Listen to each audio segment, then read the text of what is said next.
nutshell. But I'm going to take the Bucks. Also, they've only lost one game in which Holiday has scored 20-plus points. Normally, he gets to that number, they win ball games. I think the only game they lost to Atlanta when he scored 20 points. Other than that, they become unbeatable because Giannis is going to be Giannis, and now he gets other guys to come along with him. Also, Chris Middleton, games 1 and 2, every series has been dragging. You look at games 3 through 7, if it goes that long, he shoots 10% higher, average 8 more points a game. Started picking up a little bit in game 3. And normally he really takes off games 4 through 7. Skip, I'm going to take the Bucks. I know it's a 4.5-point spread, but I haven't seen, the Suns haven't shown me. Now, remember, Skip, Giannis averaged damn near 40 against him in the regular season. He's picking right up where he left off. He's 34.5 and 14.5. I don't really know if they can stop him. Now, they've had extra days to put in the wall or the fence or whatever term they want to use to keep Giannis out of that restricted area. He's missed 2 shots inside of 5 feet. 2. Yep.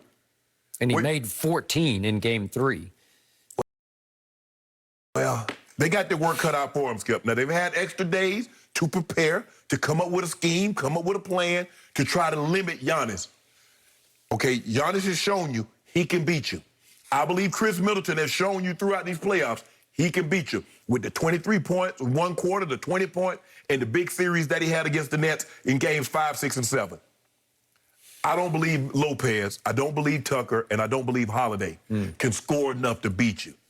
So if I'm going to send help for Ayton or anybody that's guarding Giannis, it's going to come from one of those 3 guys. But I like the Bucks tonight. Okay.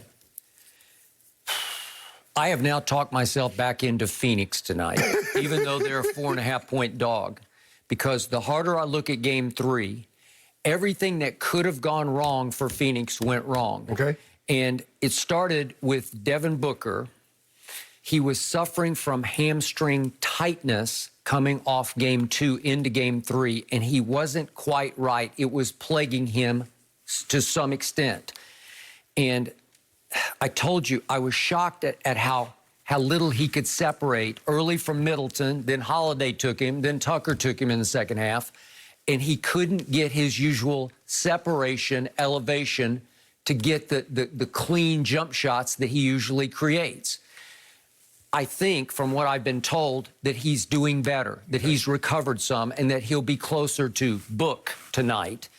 And he has a long, well, it's not a long history, but his history in this league, short time that he's been in this league, has been bad game, good game. Bad game, really good game. Bad game, great game. Where he's got the kind of basketball backbone where he says, okay, watch this. Right. I'm not going to let that happen again. And the numbers aren't staggering in his bounce-back games, but they're pretty good. He's averaged 24 in bounce-back games, and I expect him to score 25-ish tonight, which is Devin Booker, as opposed to going 3 for 14 and 1 for 7 and scoring 10 points. So 25 will tilt it back a little bit in favor of the Suns. Well, we've seen him shoot bad percentages from the 3 skip. We have in 2 out of the 3 games we have, except he down the stretch of game 2, he was lights out, and he turned Milwaukee's lights out in Phoenix. He did. Okay, now we get to the referee situation that I opened the show half kidding about, but this is no joke to me. Scott Foster is a joke to me because the harder I look at it, the more I think about it. He's just a bad referee. And I don't know why the NBA loves him. You brought up the Donaghy situation, that he was very close to him, and they had hundreds of phone calls back and forth. And I have no idea. The NBA never explained that away. Right. It was just facts. Right. And Donaghy himself in subsequent interviews has talked about he's just got some issue going with Chris, and the NBA has allowed it to go on. Right. So Chris has lost his last 12 games in playoffs refereed by Scott Foster. It's just wrong, and it was really wrong for game 3, and you could just see how wrong it was going for Chris because he got off to a pretty good start. Remember, he made his first 3 shots, and he scored 6 points. They were 2-point jump shots in the first quarter, and then he scored 4 in the second quarter. Then he scored 3 in the third quarter because he was losing heart. And I got to show the one call that Scott Foster made in the second quarter. This is when the game was still hanging in the balance. And here we go. Look at this. Look at Giannis run over Jay Crowder. And guess what Scott Foster calls? He calls a foul on Jay Crowder. That's a foul on Jay Crowder? You're kidding me, Scott. Yeah. That's a joke. You're a joke. And I hope we don't see you again. Right.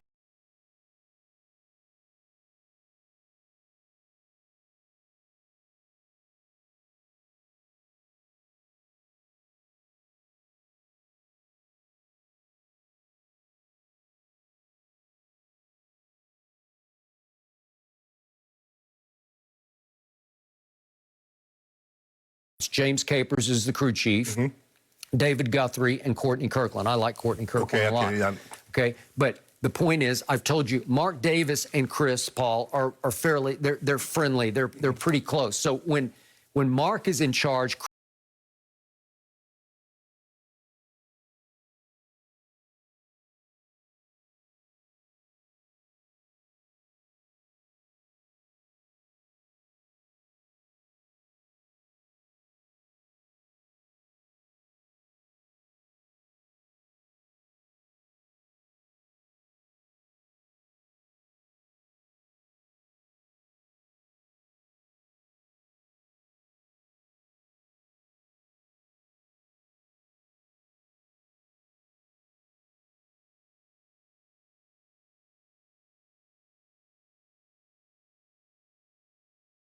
remember, it was Scott Foster's, mostly his doing, that Ayton got in early, quick foul trouble.